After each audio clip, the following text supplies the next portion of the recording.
Mini, കാര്യങ്ങളൊക്കെ അറിഞ്ഞു. വഴിയിൽ വെച്ച് അങ്ങനെ പറഞ്ഞോന്റെ പേര് സുധീഷ് കുമാർ. സുധി എന്ന് വിളിക്കും. ആളങ്ങനത്തോനാണെങ്കിലും എംകോമിന് ഫസ്റ്റ് ക്ലാസ്സാ. ഇപ്പൊ MBAക്ക് പഠിക്കുന്നു. എന്നിട്ടെന്താ, ഈയോച്ചായ സ്റ്റേഷനിലിട്ട് ശരിക്കങ്ങ് കൊടുത്തു. അതിനേക്കാൾ കൂടുതൽ വർക്കിയും കൊടുത്തു. അടികൊണ്ട് പൊട്ടിയടത്തെ മരുന്ന് വയ്ക്കാൻ ആ മണ്ടന്മാര് ചെന്നത് കുട്ടിച്ചന്റെ ഡിസ്പെൻസറിയിലാ. അവിടുന്ന് കിട്ടി ശരിക്ക്. ഇനി അടുത്ത കാലത്ത് ആരും മിനിയെ ശല്യപ്പെടുത്താൻ വരില്ല, അത് ഉറപ്പാ.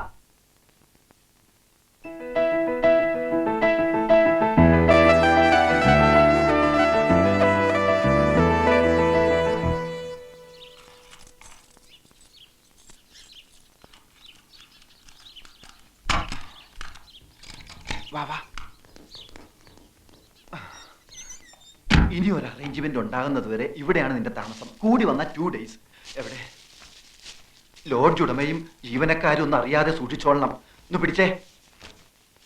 ഭക്ഷണവും വെള്ളമൊക്കെ ഞങ്ങൾ സമയാസമയങ്ങളിൽ എത്തിച്ചോളാം. ഇവിടെ അങ്ങനെ ആരും വരാറില്ല.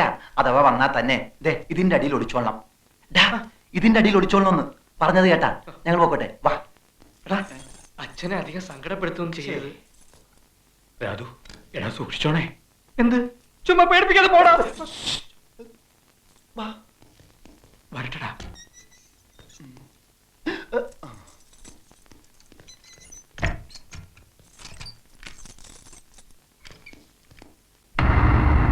എന്തൊക്കെയാണോ താനീ കാണിച്ചു വെച്ചിരിക്കുന്നത്? ആരുടെ പരാതിയുടെ പുറത്താ താനാ പിള്ളേരെ അറസ്റ്റ് ചെയ്തേ? 3 മണിക്കൂർ സ്റ്റേഷനിൽ കൊണ്ടിരിച്ചതിന് കോൺസ്റ്റബിൾമാർ സാക്ഷികളാ. താൻ എന്നിട്ട് എന്താ കേസ് രജിസ്റ്റർ ചെയ്യാൻ? ഇപ്പോഴതിലൊരുത്തനെ കാണുന്നില്ല, പോലീസ് മർദ്ദനത്തിൽ മരിച്ചതായി സംശയിക്കുന്നു എന്നൊക്കെ പറഞ്ഞാണ് തമ്പുരാൻ സാർ പരാതി തന്നിരിക്കുന്നത്.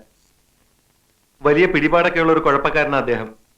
എവിടെയെങ്കിലും പോയി പയ്യനെ കണ്ടുപിടിച്ചോണ്ടോ എന്ന് കേസ് ഒതുക്കിയില്ലെങ്കിൽ തന്നെ സസ്പെൻഡ് ചെയ്യാതിരിക്കാൻ എനിക്ക് പറ്റില്ല.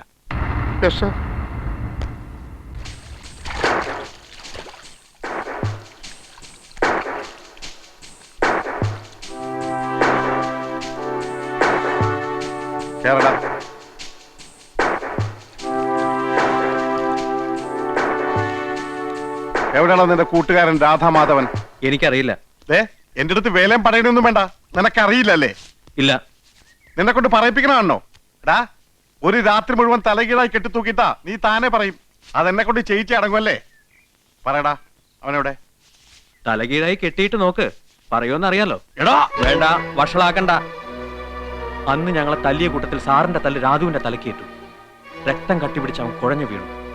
ഉടൻ മരിക്കുകയും ചെയ്തു. ആര്? എന്ത്? എപ്പോ? രക്തോ? ജീപ്പിൽ എടുത്തുകൊണ്ടുപോയ മൃതദേഹം സാറ് കുഴിച്ചിട്ടോ അതോ ചുട്ടുകരിച്ചോ? എന്തുവാ? സുപ്രീം കോടതി വരെ ഞങ്ങൾ സാറിനെ കയറ്റി ഇറക്കും. വേണ്ടി വന്നാലേ ചുട്ടുകരിഞ്ഞ് അവന്റെ അസ്ഥിയും ഹാജരാക്കും. നീ ആള് വിചാരിച്ചതുപോലെ അല്ലല്ലോ. എവിടം വരെയൊക്കെ കയറി ചിന്തിച്ചത്?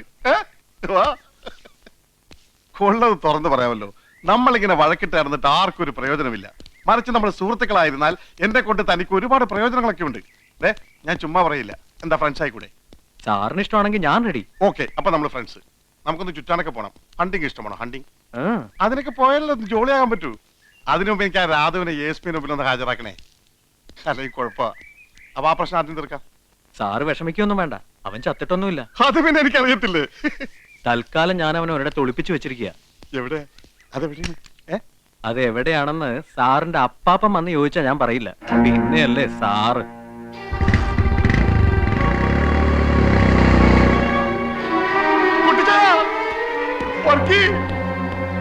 കുട്ടിച്ചായ, ഞാനിപ്പോ സസ്പെൻഷനിലാവും. എടാ വർക്കി, ആ 3 പേരിൽ രാധു എന്ന് പറഞ്ഞൊരുത്തർ ഇപ്പൊ കാണുന്നില്ല. ഞാൻ തല്ലിയിട്ട് മരിച്ചാണെന്ന് പറഞ്ഞ അവന്റെ അച്ഛനൊരു പ്രൊഫസറുണ്ട്, അതിലിപ്പോ കേസ് കൊടുത്തിരിക്കുന്നു. വെറുതെ എവിടെ കൊണ്ട് ഒളിപ്പിച്ചു വെച്ചത് അവന്മാര് കളിക്കുക. ആ സുധി എന്ന് പറയണവൻ ഞാൻ വിരട്ടി നോക്കി, അവൻ വരണമെന്നില്ല. ആ രാധു ഒരു സ്ഥലത്തുണ്ട്, അതെവിടെയാണെന്ന് നമ്മുടെ അപ്പാപ്പൻ ചോദിച്ചപ്പോലും പറയില്ലെന്ന്. അപ്പാപ്പന് പറഞ്ഞു? അതും കേട്ടിട്ട് വന്നല്ലോ ചോദിച്ചാൻ ഇങ്ങോട്ട്. തല്ലി ഓടിക്കണ്ടവനെ. മറ്റവരെ കാണാത്ത ടെൻഷൻ വേറെ, അതിനൊക്കെ ഇവരെ തല്ലാൻ പോണ. വേണ്ട, ഈ ചോദിച്ചാൻ തല്ലണ്ട, ഞാൻ കൊടുത്തോളാം. കൊടുക്കലവർക്ക് ഇങ്ങനെയുള്ളവന്മാരൊക്കെ എന്തിനാ ഈ നാട്ടില്? എടാ ചുമ്മാ അബദ്ധമൊന്നും കാണിക്കല്ലേ. മറ്റവനെ കാണാഞ്ഞിട്ട് ഞാൻ ആയി കുഴഞ്ഞിരിക്കുകയാണ്. ഇനി ഇവനെ കൂടെ കണ്ടില്ലെങ്കിൽ സർവത്ര കുഴപ്പമാവും. ഒരു കുഴപ്പമില്ല. ഈ ചോദിച്ചാന് പേടിയാണല്ലേ, സകലം ഞാൻ ഏറ്റോളാം.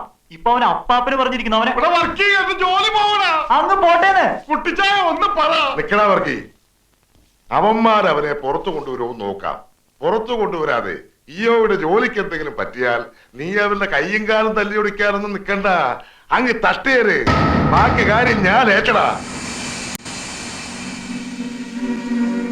അതിന് നിനക്കെന്താ എത്ര ടെൻഷൻ? ടെൻഷന്റെ അല്ല, ഇതൊക്കെ തുടങ്ങി വെച്ചത് നമ്മളല്ലേന്നൊരു കുറ്റബോധം. എങ്ങനെ?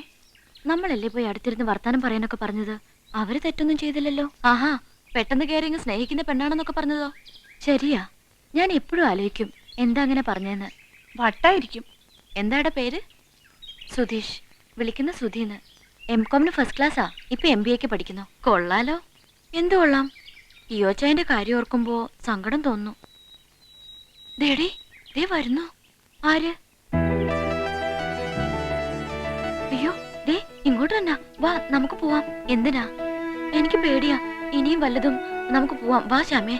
ഇങ്ങനെ പേടിച്ചോടനെ എന്നെ കിട്ടില്ല. നീ ഇവിടെ അങ്ങനെ നിക്കേ. വെറുതെ എന്തിനാ? നീ വരുന്നുണ്ടോ? ഇല്ല, ഞാൻ പോവാ. മിനി,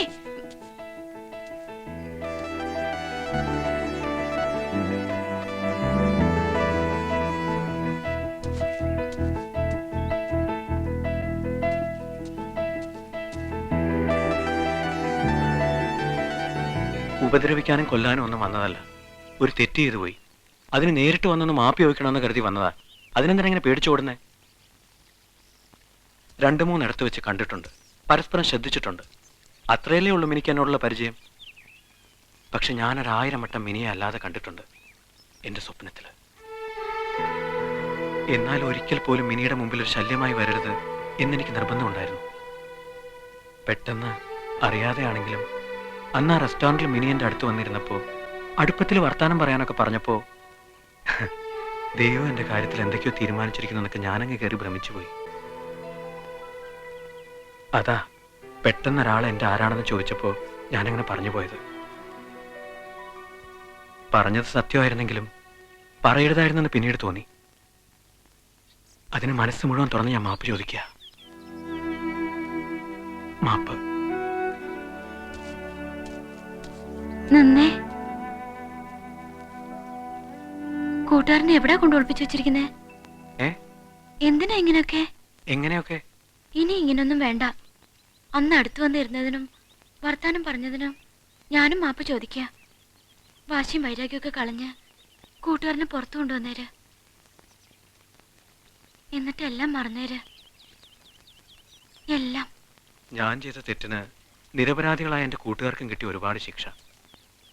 അതിൻ്റെ ദേഷ്യം അവർ തീർക്കുമ്പോൾ വേണ്ടാന്ന് പറയാൻ എനിക്കെങ്ങനെ പറ്റും? എന്നാലും മിനി പറഞ്ഞുകൊണ്ട് ശ്രമിച്ചു നോക്കാം പരമാവധി. പിന്നെ എല്ലാം മറക്കണമെന്ന് പറഞ്ഞില്ലേ? മറക്കാം. എൻ്റെ വാശിയും എൻ്റെ വൈരാഗ്യം ഒക്കെ ഞാൻ മറക്കാം. പക്ഷേ പഴയ ജന്മത്തിൽ എന്നോ കണ്ട് കൊതി തീരാത്തൊരു മുഖമുണ്ട്. ആ മുഖം എനിക്ക് മറക്കാൻ പറ്റില്ല ഒരിക്കലും.